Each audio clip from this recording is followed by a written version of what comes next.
Un saludo en el estudio a toda la audiencia. Nosotros como Mesa de Derechos Humanos lo advertimos con tiempo suficiente de antelación. Le dijimos al Instituto Penitenciario qué sugerencias se daban, no solo por los organismos de derechos humanos a nivel del país, sino a través del Sistema Interamericano de Derechos Humanos. Una de las cosas era que el derecho a la salud no se restringe en ningún momento. Si bien es cierto, hay suspensión de garantías, pero el derecho a la salud, incluyendo los reos, había que estar muy al pendiente. Y además había que generar una especie de cerco mucho más estricto con las cárceles, puesto que es el nivel de confinamiento, el nivel de hacinamiento más bien que existe en las cárceles pueden exponenciar muchísimo más una situación de que un virus se pueda propagar con mucha facilidad. El gran temor existente en este momento, además de lamentar la muerte de este privado de libertad, es cuántas personas más pudiesen estar contagiados en esta cárcel. Así es que las alertas emitidas con antelación y ahora la situación de tratamiento especial de este tipo de cárceles, pues en los últimos días, si bien es cierto, se ha dado, pero nosotros estamos urgiendo con mayor precisión este nivel de abordajes en el sistema carcelario, porque podemos estar hablando de muertes colectivas dentro del propio sistema penitenciario.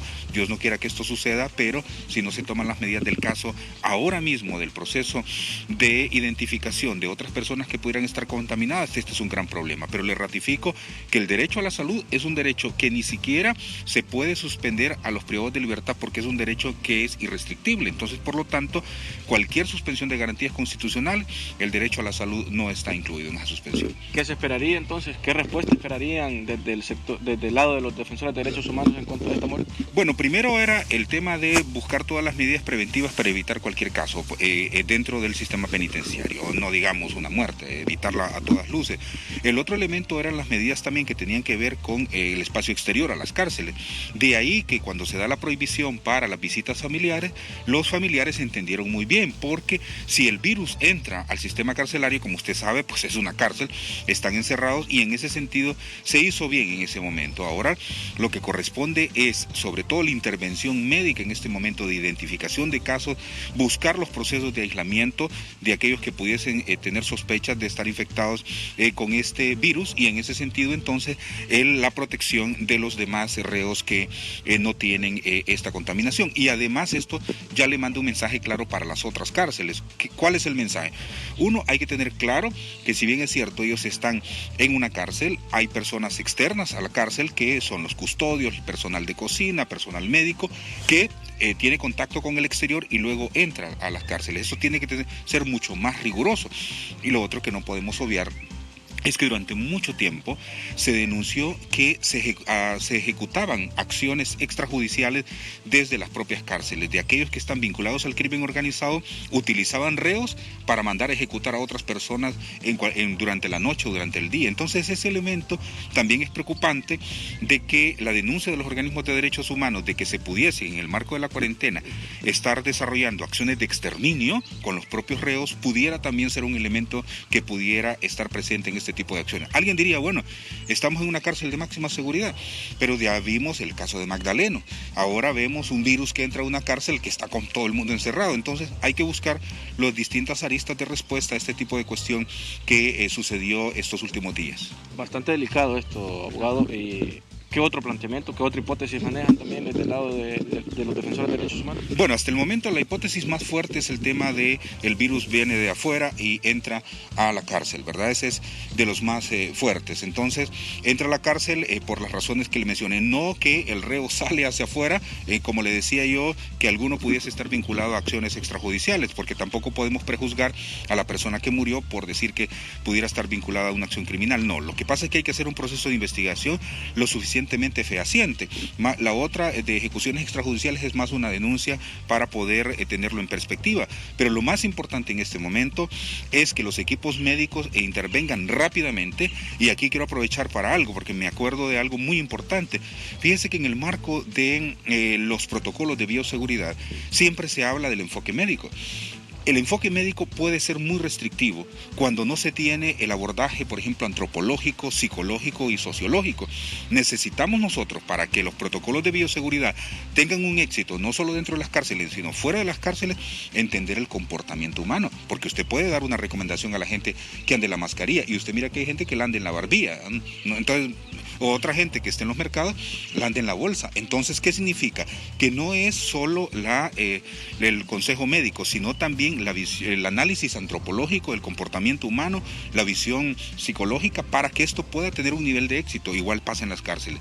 Entender el comportamiento dentro del sistema carcelario de los privados de libertad es muy importante para tener éxito en las recomendaciones dadas y mantener los niveles máximos de protección. ¿Ya hay acompañamiento de defensores de derechos humanos en este momento, tanto en Ilama como en otros centros penitenciarios? Sí, la Mesa de Derechos Humanos, si bien es cierto, somos de distintas organizaciones con distintos enfoques, pero hay organismos especializados, como por ejemplo el CPTRT y otras organizaciones que son especializadas en el sistema carcelario y en el sistema de rehabilitación. Estos son los primeros que acuden a tener los niveles de auxilio, acompañamiento y además de colaboración con el sistema penitenciario. Ahora, ¿esta emergencia se debería declarar ya para todo el sistema penitenciario o solamente con Ilama bastará? Bueno, ya la emergencia estaba dada. Ahora lo que hay que reaccionar es sobre este hecho sucedido, averiguar cuáles fueron las posibles causas para emitir de inmediato las acciones para las otras cárceles del país. Entonces, se requiere ser más estricto. Lo que pasa es que el sistema penitenciario, las cárceles, el sistema carcelario en términos generales, siempre ha sido soslayado, ha sido marginado, porque la gente piensa que los que están en las cárceles no tienen derechos o que si se mueren está bien, lo cual como sociedad no podemos nosotros admitirlo, porque son personas las que están guardando prisión, son personas que tienen familiares y en ese sentido el Estado es responsable. Por lo tanto, esto nos debe de mandar un mensaje claro, que no podemos descuidar nosotros el sistema carcelario, no solo para encerrar a la gente, sino que es un proceso de rehabilitación que debemos de entender, comprender y atender. Bueno, se puede analizar que hubieron faltas por parte del gobierno en este caso. ¿Podrían emprender acciones en el marco de este caso? Mire, como estamos en el caso de una pandemia, ¿verdad? Como estamos en el caso de un virus, que acepto que uno pudiera considerar que ha sido inducido, que ha sido inyectado, que ha sido de alguna forma dirigido hacia un sector particular, uno podría ejercer algunas acciones del caso, pero en este asunto tendría que someterse a un proceso de investigación muy alto para determinar si hay responsabilidad o no de los funcionarios públicos, porque en definitiva estamos, como le digo, frente a un virus que no tiene fronteras, no tiene límites, es invisible. Entonces hay que sopesar. Lo que sí hay que presionar es para que no exista otro caso dentro del sistema carcelario, porque esto puede ser fatal. Estamos hablando que pueden morir muchísimos de una sola vez en las cárceles por ese nivel de hacinamiento.